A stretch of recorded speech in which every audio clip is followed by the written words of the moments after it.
ఈరోజు కథ జంగం దేవర కథ. అనగనగా ఒక ఊర్లో ఒక వీర జంగం దేవర ఉండేవాడు. అతను ప్రతిరోజు పొద్దున్నే లేచి స్నానం చేసి ఒంటి నిండా విభూది రేఖలు రాసుకుని ఊళ్ళో భిక్షానికి పోయి ఆ వచ్చిన దాంతో పొట్ట నింపుకుని జీవించేవాడు. ఆ ఊరికి ఒక రాజు ఉన్నాడు. పాపం ఆ రాజుకి చాలా కాలం పిల్లలు కలగలేదు. చివరికి ఎన్నో పూజలు పునస్కారాలు చేయగా చేయగా అతనికి ఒక కొడుకు పుట్టాడు. రాజు సంతోషానికి హద్దు లేదు. పెద్ద విందు ఏర్పాటు చేసి ఆ ఊర్లో అందరినీ పిలిచాడు. విందు పూర్తయింది.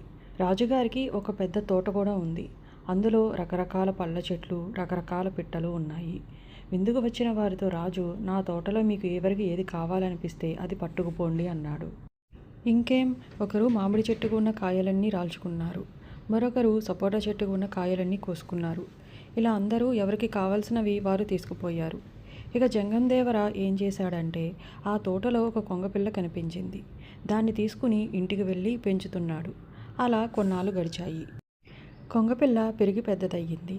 అప్పుడు జంగం దేవర దాని మెడకు ఒక చిన్న రాయి కట్టి ఎగరవేశాడు. అది ఎగిరి ఎగిరి సాయంకాలానికి ఇంటికి తిరిగి వచ్చింది. మర్నాడు ఇంకొంచెం పెద్ద రాయి కట్టి ఎగరేశాడు. మళ్ళీ అలాగే ఎగిరి ఎగిరి తిరిగి వచ్చింది. రోజు ఇలాగే ఒక రోజు కంటే ఇంకో రోజు పెద్ద పెద్ద రాళ్ళు కట్టి ఎగరవేస్తూ వచ్చాడు. కొంగ కూడా ఆ బరువుకు అలవాటు పడి ఆ రాతితో పాటే ఎగురుతూ సాయంకాలానికి ఇంటికి తిరిగి వచ్చేది. ఆఖరికి ఒకరోజు జంగం దేవరే కొంగ మీద కూర్చున్నాడు. వెంటనే కొంగ రోజులాగానే ఆకాశానికి ఎగిరిపోయి తిరిగి ఇంటికి తీసుకుని వచ్చి దింపింది. ఆ రోజు మొదలు జంగం దేవర కొంగ మీదే షికారుకు పోతుండేవాడు. ఒకరోజు జంగం దేవర మామూలుగానే స్నానం చేసి ఒంటి నిండా విభూది రేఖలు ధరించి కొంగ మీద షికారుకు బయలుదేరాడు. అలా పోతూ ఉండగా పక్క ఊరి రాజుగారు మేడ వచ్చింది. సరిగ్గా అదే సమయంలో రాజుగారి కూతురు మేడ మీద తల ఆరబెట్టుకుంటూ ఉంది.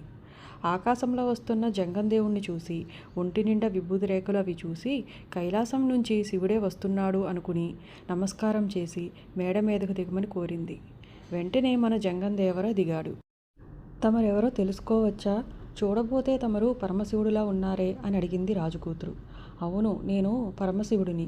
భూలోకంలో సంచారం చేద్దామని కైలాసం నుంచి వస్తున్నాను అని బొంకాడు జంగం దేవర.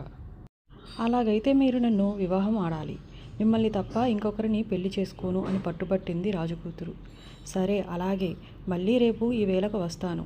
ఈలోగా నీ తల్లిదండ్రులతో చెప్పి సిద్ధంగా ఈ మేడ మీదనే ఉండు.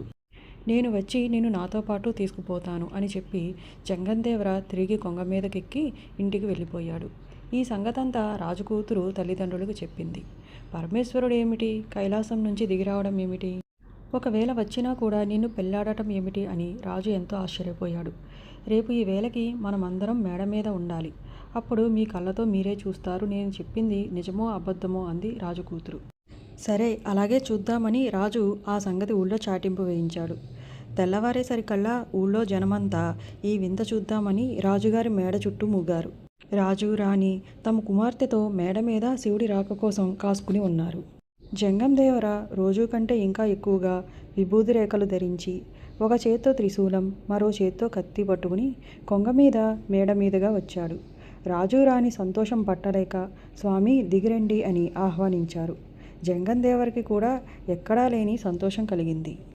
ఆ సంతోషంలో తన చేతిలో ఉన్న కత్తిని దర్జాగా అటూ ఇటూ తిప్పాడు. కొంగకి చేపలంటే ఇష్టం కదా.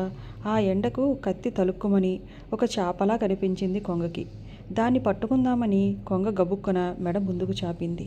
ఇంకేముంది, పదునైన కత్తి తగలగానే కొంగ మెడ కాస్త తెగిపోయింది. దాంతో జంగం దేవర హరహర అంటూ మేడ మీద పడి ప్రాణాలు విడిచాడు.